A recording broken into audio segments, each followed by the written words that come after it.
IAS institute నిర్వహిస్తున్న all India scholarship exam pass అవ్వండి. 2 years ఫీజులో 50% మాత్రమే పే చేయండి. తెలిసి తెలియని వయసు క్షణికావేశంలో ప్రాణాలు తీసుకుంటున్నారు నేటి తరం యువత. క్షణికావేశంలో తీసుకుంటున్న కఠిన నిర్ణయాలు బంగారు భవిష్యత్తులను చిదిమేస్తున్నాయి. తల్లి కొట్టిందని, తండ్రి మందలించాడని, పరీక్షల్లో ఫెయిల్ అయ్యామని కారణాలు ఏమైనా తొందరపాటు నిర్ణయాలతో ఆ కుటుంబాల్లో విషాదాలను నింపుతున్నాయి.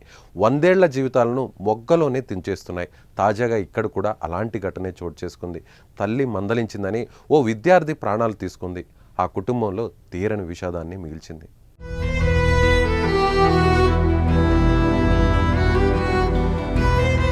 ఖమ్మం జిల్లాలోని మామిళ్లగూడెంలో మన్నూరు నవీన్ బాబు, అనురాధ దంపతులు నివాసం ఉంటున్నారు. వీరికి ఓ కుమారుడు, కుమార్తె ఉన్నారు. కుమారుడు ఏలూరులో బీటెక్ చదువుతుండగా కుమార్తె లక్ష్మీ నక్షత్ర ఖమ్మంలోనే ఓ ప్రైవేట్ పాఠశాలలో 10వ తరగతి చదువుతుంది. ఇక తండ్రి మెడికల్ రిప్రజెంటేటివ్గా పనిచేస్తుండగా కుటుంబం అంతా కూడా ఆయన్నే పోషిస్తున్నారు. ఇదిలా ఉంటే లక్ష్మీ నక్షత్రకు కొద్ది రోజులుగా అనారోగ్య సమస్యలు ఉండడంతో మధ్యాహ్నం వేళలో పాఠశాలకు వెళ్లి పరీక్షలు రాస్తోంది. వ్యక్తిగతంగా లక్ష్మీ నక్షత్ర బ్రిలియంట్ స్టూడెంట్. స్కూల్లో చాలా చురుగ్గా ఉండేది.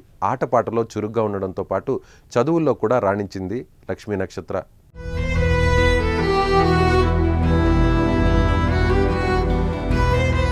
ఇక సోమవారం మధ్యాహ్నం పాఠశాలకు వెళ్లాల్సి ఉండగా ఉదయం పెన్ను కొనుక్కొని వస్తానని చెప్పి ఇంటి నుంచి వెళ్లిన నక్షత్ర తిరిగి ఇంటికి వచ్చేసరికి కొంచెం ఆలస్యమైంది. దీంతో నక్షత్రను తల్లి మందలించింది. అయితే లక్ష్మీ నక్షత్ర అది సున్నితమైన మనస్తత్వం కావడంతో తల్లి మందలించిన మాటలను మనసులో నుంచి చెరిపివేయలేకపోయింది. అవే మాటలను మనసులో పెట్టుకొని లోపల మదనపడింది ఆ విద్యార్థి. అవే మాటలు పదే పదే గుర్తుకు రావడంతో లక్ష్మీ నక్షత్ర ఓ కఠినమైన నిర్ణయం తీసుకుంది. ఇంటి సమీపంలోని రైలు కింద పడి ఆత్మహత్య చేసుకుంది.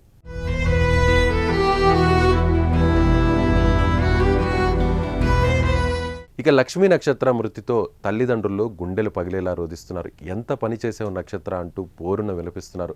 తన కుమార్తె నేడు స్కూలుకు వెళ్తే బతికి ఉండేదని, తమను ఒంటరిని చేసి వెళ్ళిపోయిందని విలపిస్తున్నారు. తల్లి నక్షత్ర, తమని వదిలి వెళ్ళిపోయావా అంటూ ఆ తల్లిదండ్రులు విలపిస్తున్న తీరు స్థానికులకు సైతం కంటనీరు తెప్పిస్తోంది.